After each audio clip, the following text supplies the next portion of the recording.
Miss Bautista, anong function mo ngayon sa Bucor? Yes, Ma'am Chair, Your Honors, mga member po ng committee, nagpa-relieve po ako for an open investigation. So, kahit hawak ko po yung Executive Assistant 4, nagre-report lang po ako sa Office of the Deputy Director for Administration. So officially, you are not suspended pending investigation. Hindi po, sir. Ay, hindi po, ma'am. So Nagpa-relieve po who's ako. now your immediate superior? The DDGA po. Under the civil service, unless proven guilty, she will remain as administrative officer 5. Hindi na siya designated sa HEA, sa DDGO, saka yung sa superintendent ng NBP. Doon siya na-relieve. But doon sa position niya bilang siya ay administrative officer 5, that is subject to civil service. Yes, decision. but what is she actually doing now? Hindi, ang aking pananaw diyan, since you are under the structural organization of Iwahig, dapat doon ka mapabalik sa Iwahig. Yeah. I think General Katapang, because she was appointed as Administrative Officer 5 sa structure ng Iwahig.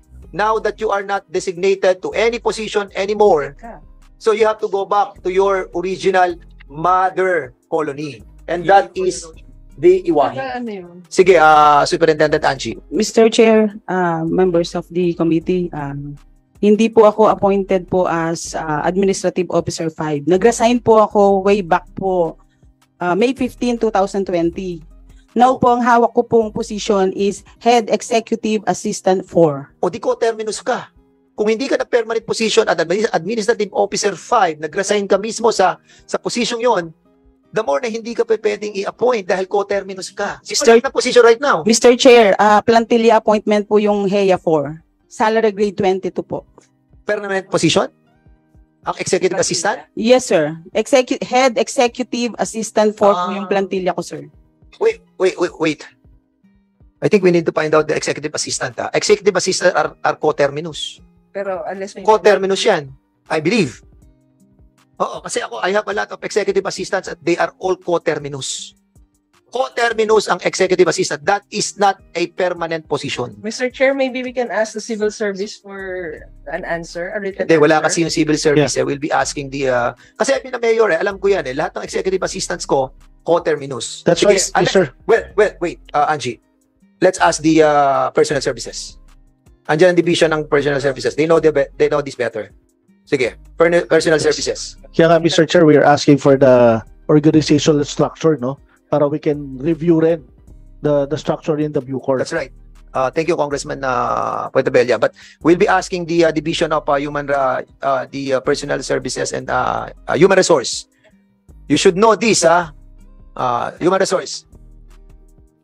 Mr. Chair, before I turn over the floor to the next speaker, can we ask General Katapang to submit the procedure? What happens when there's an incident like this that it happens in the Bilibid? What is the procedure? Sinong inform nyo? Anong ginagawa nyo? I'm sure you have that in your operations manual. Can you just submit that in writing? I don't want to discuss that right now, but I am just curious what happens when such incidents happen inside the Bilibid.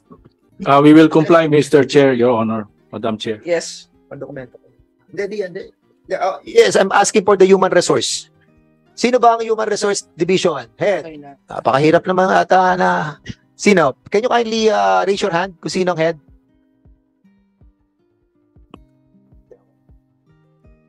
Ma'am, sino po kayo? Superintendent Elsa Alabado. Kayo po ang head ng Human Resource. Unfortunately po, nasa Colonia po ngayon o nasa probinsya po yung head ng Human Resource namin. At You can sit down, please, ma'am. So ano pong position niyo po, ma'am? newly designated po as Acting Director for Directorate for Administration, sir, Your Honor. Oh, you should know this. Oh, sige po. Head ng Executive Assistant, HEA.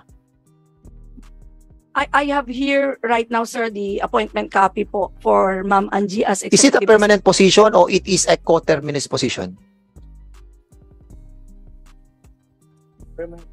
It's a permanent position, sir. Head executive assistant. Executive Assistant 4, salary grade 22, sir. Under permanent position, Office of the Director General. Okay. Sir. So, we need to confirm this, ano? We will be inviting the civil service, ano? Yes, sir. You make it sure, ah. Yes, sir. Okay, so Superintendent Anchi, kung ikaw ang head ng executive assistant right now, no? Kailan ka nag-resign bilang administrative officer 5? May 15, 2020 po, Mr. Chair. So nag-resign ka bilang executive administrative officer. Administrative Kailan ka Officer 5. napasok bilang head ng executive assistant? December po, last year po, sir. December 4. Tapos sabi mo ngayon, nagpa-relieve ka. Yes, Mr. Chair. So, hindi siya resign, relieve lang. Sa position Nagpa-relieve mo po bilang, ako, sir. bilang As, ano? NBP po as the DGO and Head Executive Assistant. Okay, so right now, heya ka pa rin. Yung pong item ko, sir. Yeah, item mo, heya ka pa rin. Yes, sir. Yes, Mr. Chair. Okay, so my coacher is asking, so anong trabaho mo ngayon? So kung naka-relieve ka pero permanent position ka, hindi ka nagtatrabaho pero pinaseseldohan ka ng ating gobyerno, I think that is something that we need to ask the civil service. How can you be relieved on your position which is permanent? Sir, I am performing counterintelligence work.